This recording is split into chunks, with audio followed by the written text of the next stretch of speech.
Hi, it's Tim Hagan from Progress Coaching, and welcome to another episode of Coaching Conversations. And I wanted to make you aware of something very cool that we're doing on a subscription basis, and we'll put a link in each one of our episodes. But every Wednesday, we're going to be doing what we call an audio podcast workshop. That workshop will be roughly about 14 to maybe 20 minutes per episode, with each month having a theme from a coaching model, using feedback strategically, to coaching self-awareness, and so on.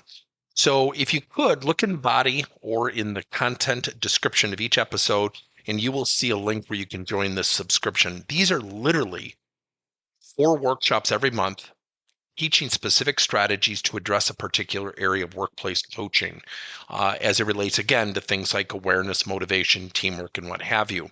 Here's the cool thing. It's only $10 per month, and each month you will get a handout that we will follow along with. So we also give you a tool for you to take notes as we go through each episode. We hope you'll check it out. We have to quit training managers to coach. Now, the title of this podcast is a little bit misleading. Let me tell you why. We've actually been training managers to coach for 25 plus years. But there are 5 core components. And I'm going to make a very bold comment that the new virtual world is actually going to help us. Let me walk you through the 5, what we call the tenets of a strong coaching organization. First, you have to train with purpose.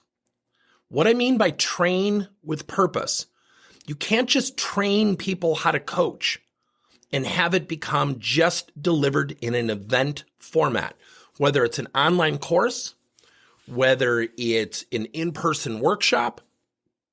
The fact of the matter is, training alone is not enough. Now, with that being said, let me share this comment with my training friends. Training is not the problem.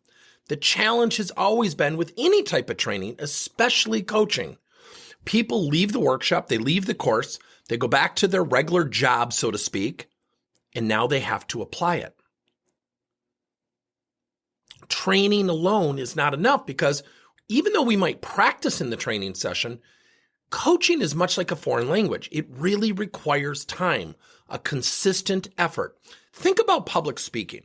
What if we told you to take an online course, a 10 to 2-day workshop, and just get up and start doing public speaking? You'd probably think we're nuts. So coaching with a purpose is coach with a purpose, knowing it's a step in the process. Number 2, we have to also train on a coaching methodology that provides our leaders choices. If we pigeonhole them and say, you have to do it this way, you have to meet with every one of your people for 45 minutes a week, they will immediately feel an element of resistance. Through choices, people overcome the traditional barrier of, I don't have time to coach, when in fact, the real reason that people struggle to coach is they don't know what to do and they don't know what to say. So number 1, train with purpose. Number 2, provide support, have a platform, have a tool that they can use to look up things, such as, how do I ask questions to somebody who's resistant and doesn't take my feedback? What are some activities I could facilitate for people who are adverse to change or conflict?